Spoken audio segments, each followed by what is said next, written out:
పార్లమెంటుకు శాసనసభ నియోజకవర్గాలకు ఏవైతే పేర్లు చెప్పబోతున్నానో వారందరినీ ఇన్ఛార్జిగా మా పార్టీ అధ్యక్షుడు జగన్మోహన్ రెడ్డి గారు ఆలోచనతో ప్రకటిస్తున్నాం. ఇవన్నీ కూడా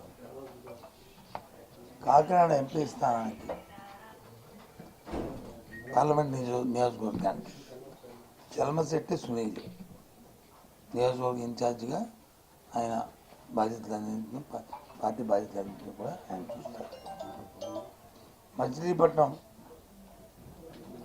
ఎంపీ నియోజకవర్గానికి సంబంధించి పార్లమెంట్ నియోజకవర్గానికి సింహాద్రి రమేష్ బాబు ఎవరైతే ప్రస్తుతం అమనగడ్డ ఎమ్మెల్యేగా ఉన్నారో వారు ఆ పార్లమెంట్ నియోజకవర్గం తాలూకా ఇన్ఛార్జిగా వ్యవహారాలన్నీ చూస్తారు. ఆయన నరసరావుపేట నియోజకవర్గానికి సంబంధించి పార్లమెంట్ నియోజకవర్గానికి సంబంధించి పి అనిల్ కుమార్ యాదవ్ ఎవరైతే మొన్నటి మంత్రిగా ఉండి శాసనసభ్యుడిగా నెల్లూరు శాసనసభ కార్పొరేషన్ శాసనసభ్యుడిగా ఉన్నారో ఆయన పార్లమెంటరీ నియోజకవర్గానికి నరసరావుపేటలో ఆ బాధ్యతలన్నీ కూడా ఆయన చూస్తారు.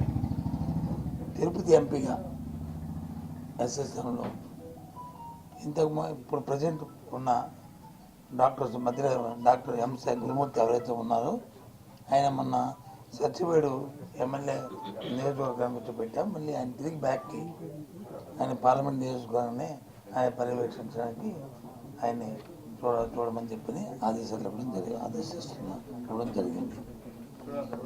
అలాగే అరకు వ్యాలీకి ఎస్టీ శాసనసభ స్థానానికి మన అక్కడున్న పార్లమెంటు సభ్యురాలని అక్కడ ఆ ఎమ్మెల్యే స్థానాన్ని పర్యవేక్షించమని చెప్పారు. ఇప్పుడు ఆమెని కాకుండా రాగం మత్స్యలింగం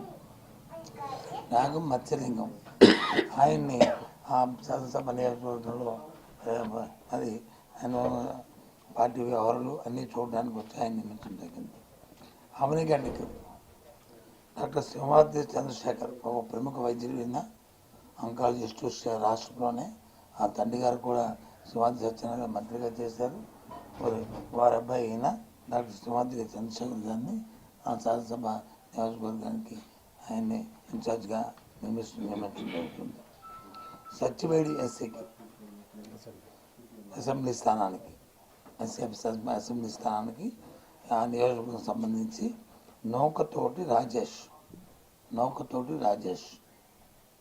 వీరిని ఆ నియోజకవర్గ ఇన్ఛార్జిగా వీరిని నియమించడం మరి ముఖ్యమంత్రి ఆదేశాల మేరకు పార్టీ అధ్యక్షుల ఆదేశాల మేరకు వీరందరినీ కూడా అంటే 4 ఎంపీ స్థానాల్లో 3 ఎమ్మెల్యే శాసనసభ నియోజకవర్గాలు 4 పార్లమెంట్ నియోజకవర్గాలు 3 శాసనసభ నియోజకవర్గాలకి ఇవాళ వీరిని మరి నియమించడం జరిగింది. వాళ్ళందరూ కూడా ఓకేనా? ఇవన్నీ కూడా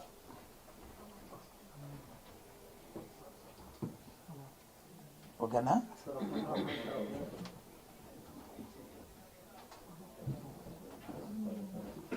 చెప్పండి, వెళ్ళి తీసుకుంటాను.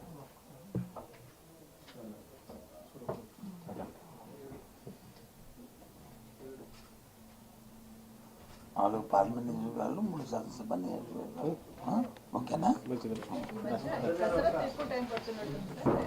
ఓకేమ్మా కసరత్తు అయితే ఎక్కువ నేను సిద్ధం మేము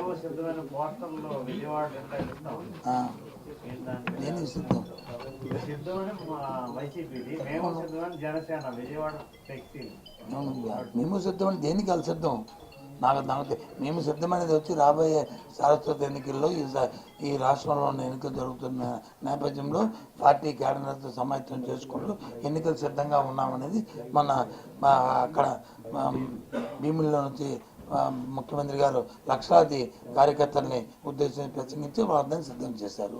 3వ తారీఖున వచ్చి నెల్లూరులో నుంచి మళ్ళీ ఏలూరులో నుంచి 3వ తారీఖు నాడు అక్కడ కూడా ఆయన కార్యకర్తలందరినీ అక్కడ సమాయత్తం చేస్తూ సిద్ధం చేయబోతున్నారు.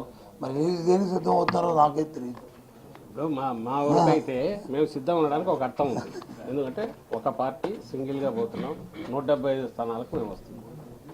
ఇప్పుడు మరి జనసేన వాళ్ళు ఎన్ని స్థానాలకు పోటీ చేస్తున్నారు, ఎన్ని స్థానాలకు సిద్ధమవుతున్నారు, తెలుగుదేశం పార్టీ ఎన్ని స్థానాలకు సిద్ధమవుతుంది?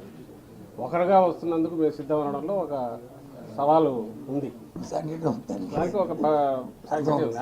అటువైపు నుంచి అనడంలో ముందు అసలు వాళ్ళు కలిసి వస్తుంటే ఎన్ని స్థానాలకు మొత్తం 175 స్థానాలకు పోటీ చేయలేని వాళ్ళు, మందలుగా తప్ప కలిసి రాలేని వాళ్ళు దేనికి సిద్ధమంటున్నారు? ఒకరు మేము సిద్ధమే అంటే ఇంకొకరు మేము సంసిద్ధమని ఇంకోరని జోకర్లుగా మిగిలిపోలే. అర్థం లేని మాట దానికి అసలు. ఇంతకుముందు ఏనన్నట్టు వాళ్ళు అసలు ముందు మాది మొత్తం దీనికి నిన్న శంకారావం పూరించారు. ఈయన మొత్తంగా క్యాడర్ మీటింగ్లు అన్నీ జరుగుతున్నాయి. ఒక పక్క ఇంకో పక్క లిస్ట్ అనౌన్స్ చేస్తున్నాం. 175 స్థానాలకు పెడుతున్నాం, 25 పార్లమెంట్ స్థానాలు. ముందు అది తేల్చుకున్నాక వాళ్ళు ఇగో మేము కూటమిగా సిద్ధమంటారా లేదా 10 పార్టీలుగా సిద్ధమంటారా అప్పుడు చెప్పుకోవచ్చు. అన్నిటికంటే ముఖ్యం వాళ్ళు ఎక్కడైతే మీరు అడిగిన ప్రశ్న ఆ ప్రాంతంలో వాళ్ళు ఏదైతే ఫ్లెక్సీ పెట్టారో అక్కడ ఎన్నికల్లో ఆ పార్టీ పోటీ చేస్తుందా, ఆ అభ్యర్థి మా అభ్యర్థి చెప్పానండి చెప్పి తీసుకుంటే తప్పే ఉంది. అది అంతే. బాగుండంగా కాదు వాడుతున్నారా ఇంకోళ్ళు వాడుతున్నారా అనే దాంట్లో ఇక్కడ డిస్కషన్ ప్రస్తుతం అన్నీ కూడా. కానీ ఏదైతే సిద్ధమని దీనికి సిద్ధమని అక్కడ ఆ ప్రాంతంలో వచ్చి వాళ్ళు వచ్చి పెట్టి మేము దేనికి సిద్ధమని, అందుకే మేము అడిగాను దేనికి సిద్ధమని చెప్పింది పోటీ చేస్తామని. మేమైతే ప్రతి బూత్ లో మేము సిద్ధం అంటాను, ప్రతి గ్రామంలో సిద్ధం, ప్రతి నియోజకవర్గంలో సిద్ధం.